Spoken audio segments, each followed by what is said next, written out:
برداشت کرنا سیکھو گے، یاد رکھو میرے بچوں،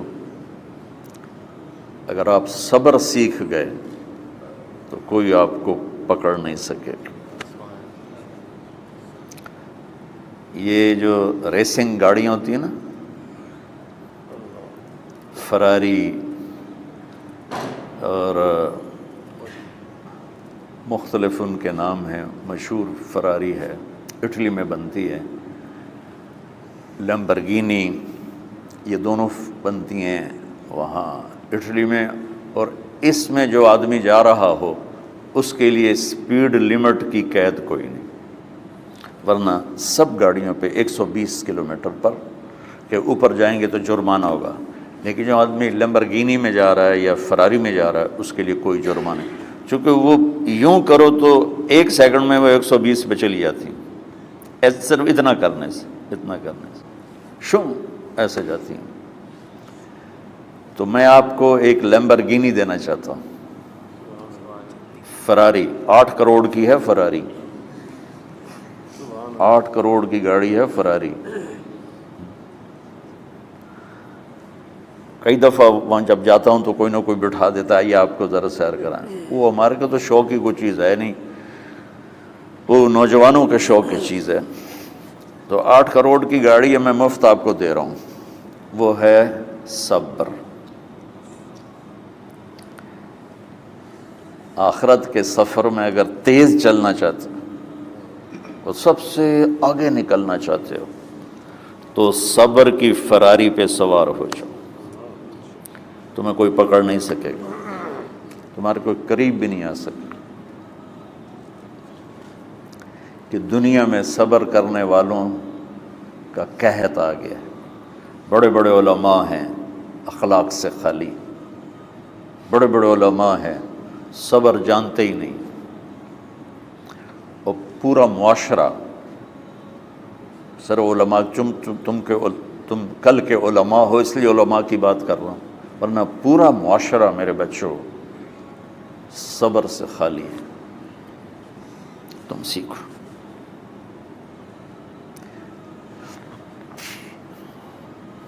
دیکھو میری ایک بات سنو، علم کی کمی ہو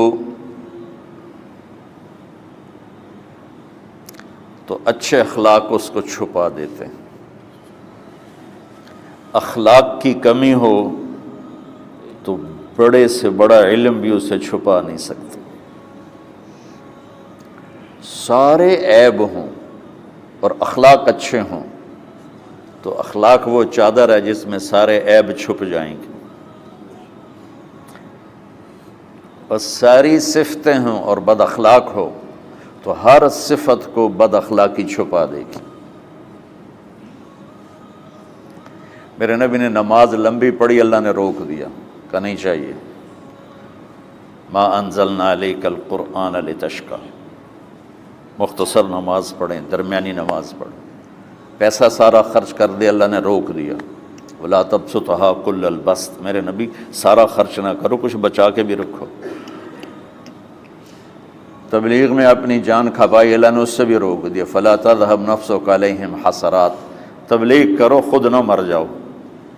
تبلیغ کتنا بڑا عمل ہے، اللہ نے کہا اعتدال سے۔ نماز کتنا بڑا عمل ہے، اللہ نے کہا درمیانہ ہاتھ رکھو۔ مال خرچ کرنا کتنا بڑا عمل ہے، اللہ نے کہا درمیانہ ہاتھ رکھو۔ جب میرے نے میں نے اخلاق میں بلند پرواز دکھائی تو اللہ نے کہا شاباش انک لعلی خلق عظیم، میرا نبی میں آپ کو شاباش دیتا ہوں، آپ کے اخلاق بڑے عالی شان ہیں۔ یہ نہیں کہا کہ اتنے بھی ذرا تھوڑا اکھ بھی کھائی کر، کوئی کوڑا ہویا کر۔ تو تم مولوی بڑے غسیلے ہوتے ہو، تم میرے بچے بیٹھو نا اس لیے بات کر رہا ہوں، صبر نام کی شے ہی نہیں ہوتی۔ فقہ پڑھنا تو ہماری مت ماری جاتی، قرآن کو بھی فقہ کے انداز میں پڑھتے ہیں، حدیث کو بھی فقہ کے انداز میں پڑھتے ہیں۔ بخاری سے زیادہ امام بخاری پڑھاتے ہیں، ترجمۃ الباب پہ اتنا وقت لگا دیتے ہیں کہ حدیث جو اصل چیز ہے اس کی طرف توجہ نہیں جاتی۔ امام بخاری کی کتاب کا مقدمہ کوئی نہیں، تو اس پر جب بخاری شروع ہوتی ہے تو ہفتہ ہفتہ اس پہ سبق چلتا ہے کہ امام بخاری نے مقدمہ کیوں نہیں لکھا، جی میں سارے مل کے یعنی امام صاحب نے تو گلاں کی جان۔ میں اس کا اتنا آسان 1 منٹ میں اس سارے سبق کو ختم کر دیتا ہوں بخاری شریف کے، کہ دیکھو بھائی امام صاحب کا دل نہیں کیا مقدمہ لکھنے کو، اس لیے انہوں نے نہیں لکھا۔ گلموں ایک حدیث کے عنوان اور حدیث میں جوڑ نہیں تھا، تو شیخ رمزی بہت بڑے فاضل آدمی ہمارے فیصل آباد، میں نے کہا شیخ یہ جوڑ کوئی نہیں، کہ شیخ ھذا من اصعب ابواب البخاری، یہ بخاری شریف کے مشکل ترین ابواب میں سے ہے۔ میں نے کہا بڑا آسان کام ہے، امام بخاری بھول گئے، ترجمہ کوئی اور تھا، حدیث کوئی اور لکھ دی، بھول گئے، بشری تو ہیں، کیوں بچوں نے مصیبت پان دے۔ تو بچوں شوق سے جاؤ، بہانے نہ کرو، ہماری ذرا تھوک ڈال کے پیٹوں میں درد، وہ شامہ پہ جان گیا پھر توڑیاں ٹھیک ہے نا۔ میں زیادہ بول نہیں سکتا ہوں، ضروری سمجھ کے آیا تھا کہ تم خوشی سے جاؤ۔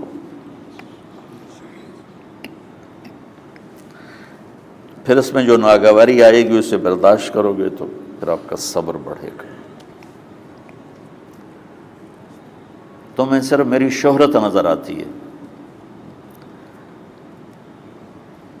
اس میں جتنا مجھے صبر کرنا پڑا ہے وہ تمہارے سامنے نہیں ہے، جتنی کڑوی گولیاں میں نے کھائی ہیں لوگوں سے وہ تو تمہیں نہیں پتا۔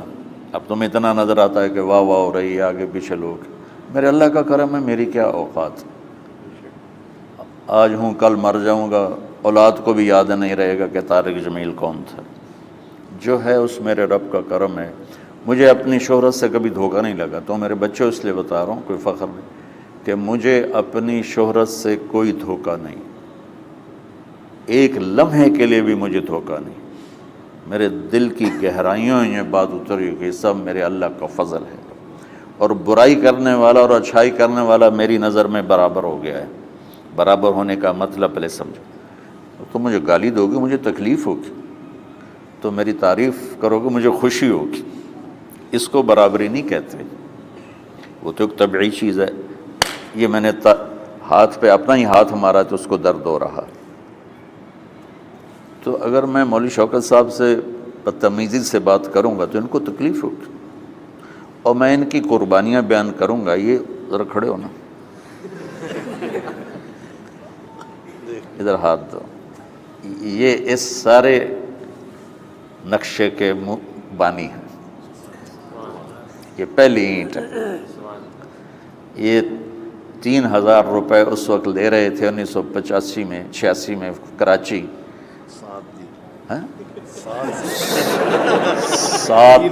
7,000 ان کی تنخواہ تھی، اور میں نے ان کو تلمبے میں بلایا 900 روپے مہینے پر۔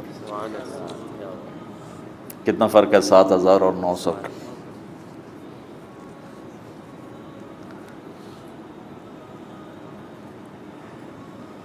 لوگ میری تعریف کرتے ہیں، میں اللہ کا شکر ادا کرتا ہوں، اور اس پہ میں تکبر میں نہیں آتا۔ یہ ہے مدح اور ذم برابر ہو جائے، یعنی تعریف کرنا اور برائی کرنا برابر ہو جانے کا مطلب یہ نہیں ہے کہ برائی سن کے اثر نہیں ہوتا اور تعریف سن کے اثر نہیں ہوتا، نہیں، برابر ہونے کا مطلب بتا رہا ہوں، اس کی توفیق، تائید، رحمت اپنی اولاد کو بتا رہا ہوں۔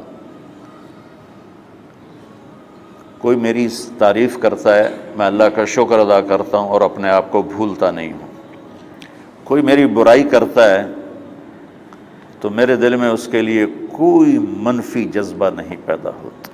یہ ہے اچھائی برائی کو برابر کر دینا۔ کہ میرے اوپر مختلف الزام لگتے ہیں تو میں ان کو پی جاتا ہوں، اور اس طرح کا معاملہ کرنے والوں سے اپنے دل کو بالکل صاف رکھتا ہوں، بالکل صاف، اور میرا ان سے معاملہ اسی طرح ہوتا ہے جیسے پھر آؤ جی اپنی وجہ سے کبھی کسی سے قطع تعلق نہیں کرتا۔ تو بچوں، صبر بہت بڑی دولت، یہ تمہاری تبلیغی زندگی میں بھی کام آئے گی، علمی زندگی میں بھی کام آئے گا، جب تم گھر والے بنو گے، شادیاں ہوں گی، اس وقت یہ کام آئے گا۔ ٹھیک ہے، اب بہانہ تو نہیں کرو گے نا، خوشی سے جاؤ گے نا؟ چلو، السلام علیکم۔